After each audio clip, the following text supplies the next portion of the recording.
Some of you don't really understand the reason behind President Trump's recent intervention in the Christian genocide happening in Nigeria. Many people saw the headline, but very few know the deeper reason why the United States and the world are finally stepping in. Let's start from the beginning. Over the last decade, America has been Nigeria's biggest international security partner. Washington has supplied drones, bomb kits, fighter jet upgrades, and intelligence worth billions of dollars. The idea was simple: help Nigeria defeat Boko Haram and its offshoot, ISWAP. Just this year, the US approved another $346 million arms package for Nigeria. Precision bombs, missiles, and targeting systems meant to strengthen the Air Force. Before that, there was the sale of 12 Super Tucano aircraft worth $500 million delivered under the Trump administration. Add that to years of counterterrorism training, logistics support, and humanitarian funding. On paper, Nigeria should by now have one of the most battle-ready armies in Africa. But what's the result? The killings continue. Entire villages still get wiped out in Plateau, Benue, Kaduna, and Borno. Churches are attacked almost every week. Children are abducted from schools. Farmers can't go to their fields. Soldiers keep dying in ambushes, sometimes because they run out of ammunition. So America is asking the same question many Nigerians have been asking quietly for years. Where is all the money going?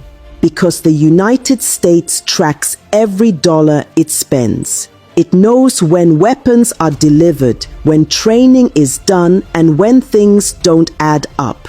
Intelligence reports show that despite billions invested, Nigeria's security forces remain under-equipped, under-motivated, and deeply compromised. And that's the root of America's frustration. Trump's declaration that Nigeria is a country of particular concern was not only about religion, it was about credibility. Washington is tired of funding what looks like an endless war with no genuine intention to win. When a country keeps receiving military support but still allows terrorists to thrive, it raises suspicion. When attacks follow the same pattern, Christians targeted in their villages, priests kidnapped, worshippers slaughtered in churches, and there's still no serious response, the world begins to wonder whether the violence is being quietly tolerated. That's why Trump's words hit so hard. They are killing record numbers of Christians in Nigeria, and I will not allow that to continue. Those weren't diplomatic words. They were words of anger. Frustration from a government that's been watching Nigeria repeat the same cycle for over a decade.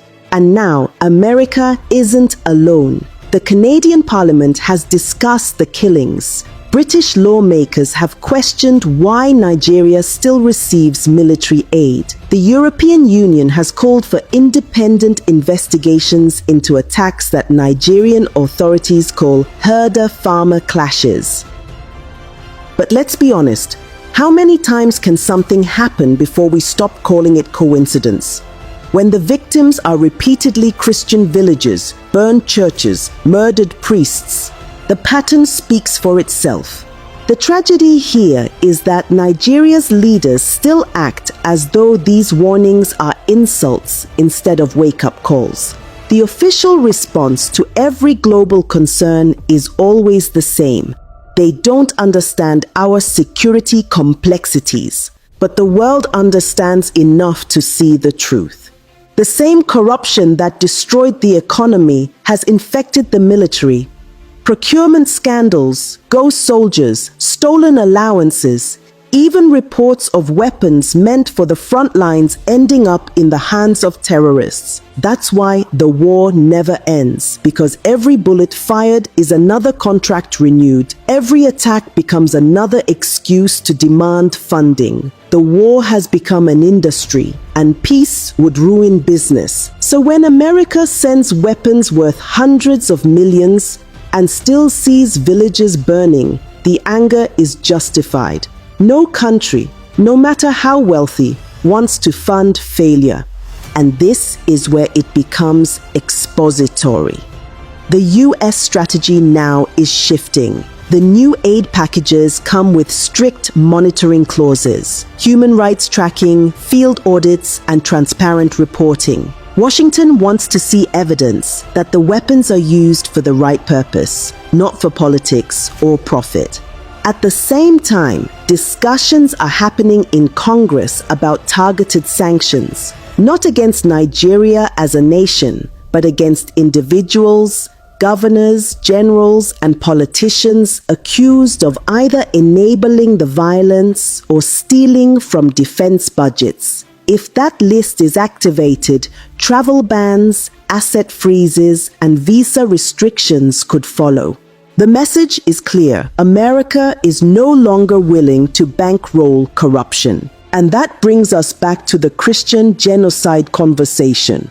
For years, survivors have been crying out, saying, "They're killing us and the world is silent." Now the world is speaking, and Abuja isn't happy about it. But why would they be? When you've built a system on impunity, accountability feels like an attack. Let's not forget what happened in 2021 when the US first considered putting Nigeria on the country of particular concern list. The Nigerian government lobbied hard to be removed. They promised reforms, new security strategies, new appointments, yet here we are. The killings not only continue, they've spread. So what exactly does the US want? It wants transparency. It wants Nigeria to prove that it's genuinely fighting terrorism, not managing it. It wants accountability for the billions already sent. It wants an end to the excuses that always begin with "we condemn" and end with "we're investigating." And let's be fair, America's concern isn't purely moral, it's strategic. An unstable Nigeria threatens the entire region. The Sahel is already on fire. Mali, Niger, Chad, and extremist networks are growing. If Nigeria falls deeper into chaos, the whole of West Africa becomes vulnerable. That's why Washington is acting tough. Not because it suddenly discovered compassion, but because instability in Nigeria eventually becomes a global problem. But that doesn't change the moral truth. Thousands of Nigerians, mostly innocent civilians, have been killed while those in power debate semantics. Whether it's called terrorism, genocide, or banditry, the result is the same. Human lives lost, families destroyed, a nation bleeding.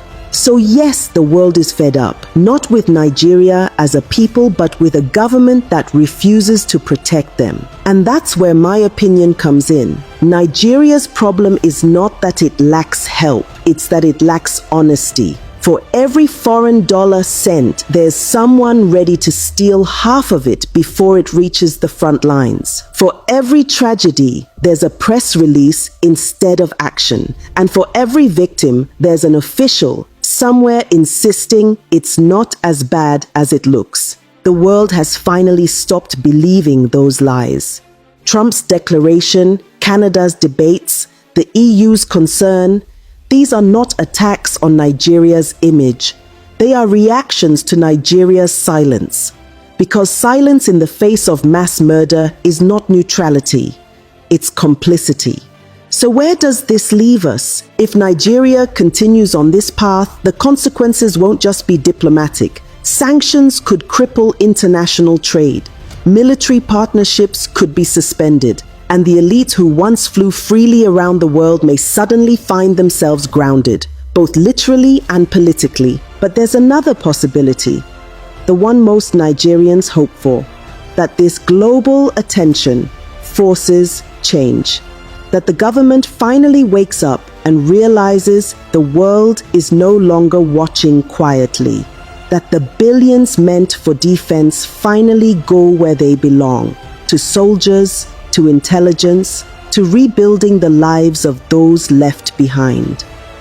Because at the end of the day, America's anger is not the real story here. The real story is Nigeria's lost humanity, a nation so used to tragedy that it now debates whether a massacre is religious or political instead of asking why it happened at all. This is why the world is losing patience. If Nigeria doesn't change course soon, the pressure from abroad will only intensify. Sanctions will follow, investigations will deepen, and foreign aid will come with stricter conditions. But it shouldn't take foreign threats to make our leaders act. It should take conscience. It should take shame. It should take love for a nation that has already bled enough. The world has done its part. The question now is, will Nigeria finally do hers?